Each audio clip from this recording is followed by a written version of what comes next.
Mga kaibigan, magandang araw po sa ating lahat. Muli pong nagbabalik ang inyong lingkod. Kumusta po tayong lahat mga kaibigan? Pasensya na po at matagal po yung ating pong mga next upload na mga video tutorial.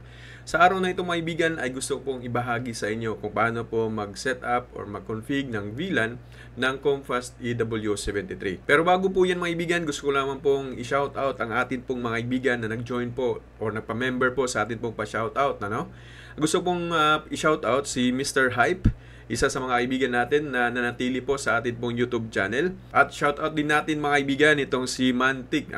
Ito din ay isa sa mga member po natin sa pa-shoutout. At gusto ko din po na i-shoutout si Jel Suelo. Itong kaibigan natin na si Sir Jel Suelo. At ganoon din si Sir Domingo Midjo Jr. or Mijo Jr. Shoutout sa iyo dyan, sir. At ito din po ang kaibigan natin na si Roberto Caballos. Shout out sa iyo dyan, sir. At ganoon din po yung kaibigan natin na si Tutong Liarte. Magandang araw po sa iyong lahat dyan. At ganoon din po ang atin pong kaibigan na si Orlando Abarientos. Sir Orlando Abarientos. Sana po ay nasa mabuti po kayong kalagayan. Maraming salamat po sa inyo sa pagstay ho ninyo sa atin pong YouTube channel. Kasi po ay malaking tulong ho talaga kayo sa paglago ho ng atin pong YouTube channel. So ngayon mga kaibigan, sisimulan na ho natin kung paano nga po ba mag-set up ng VLAN sa Comfast EW73 na hindi na tayo gagamit pa ng Microtech 5v5 na dapat pa siyang i-config, kundi gagamit na lamang po tayo ng switch. At nang sa ganun, yung ating pong VLAN ay diretso na po sa antena po natin mga kaibigan. So ngayon, simulan na ho natin. Siyempre, salpak ho ninyo. Ayun nyo pong antena na Comfast EW73 sa laptop or sa computer ho ninyo. Kung meron naman po kayong cellphone, ay napakadali lamang at ibibahagi ko din sa inyo mamaya kung paano siya i-set up gamit po ang cellphone mga kaibigan. So ngayon, punta lamang ho tayo sa browser natin. Tapos type lang natin yung IP address ng Comfast na 192.168.10.1. So, click lamang po natin. Mapupunta ho tayo dito. Kapag Chinese po yung language, dito lang po sa gilid mga kaibigan, hanapin nyo lamang po yung English. So, yung kanyang default password is admin. Click admin, small letter lahat. Tapos, punta lamang ho tayo dito sa network. Makikita nyo po dito mga kaibigan na meron pong VLAN. So, click natin ang VLAN. Ayan.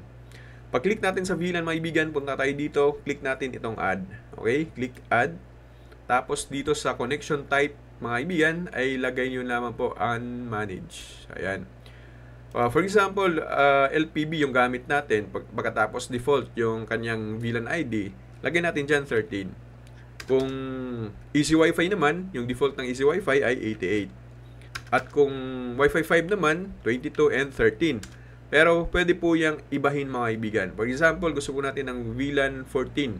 Sa Wi-Fi 5, Easy Wi-Fi or LPB, ay pwede po yon. So halimbawa, gagamit lamang po tayo ng Easy Wi-Fi na software, 88. Or again mga kaibigan, depende po sa software na atin pong gagamitin. As of now, again, gagamit lamang po tayo ng VLAN ID default ng Easy Wi-Fi.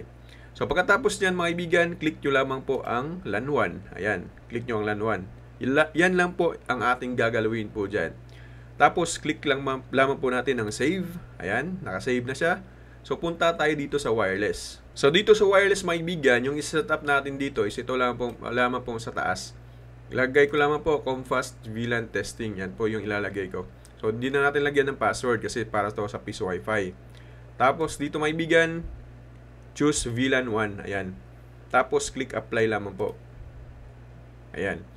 So, pagkatapos yan, mga kaibigan, ay hintayin lamang po natin at mag-change name po yan. So, ibig sabihin, pwede na po natin itong isalpak doon po sa atin pong piso Wi-Fi. So, ganun lamang po siya kasimple mga kaibigan ang pag-set up po ng Comfast EW73 na VLAN. Kung kayo naman po ay magtatanong mga kaibigan kung paano po i-VLAN yung pong Comfast directional na 314N, ay meron din po tayong video tutorial niyan. Nasa screen mga kaibigan, i-click nyo lang po ang link na yan. Kung gusto nyo lang po mga kaibigan na bumili ng mga legit na Comfast, meron po tayong legit stores na ang link po ay nasa description po mga kaibigan or nasa comment section.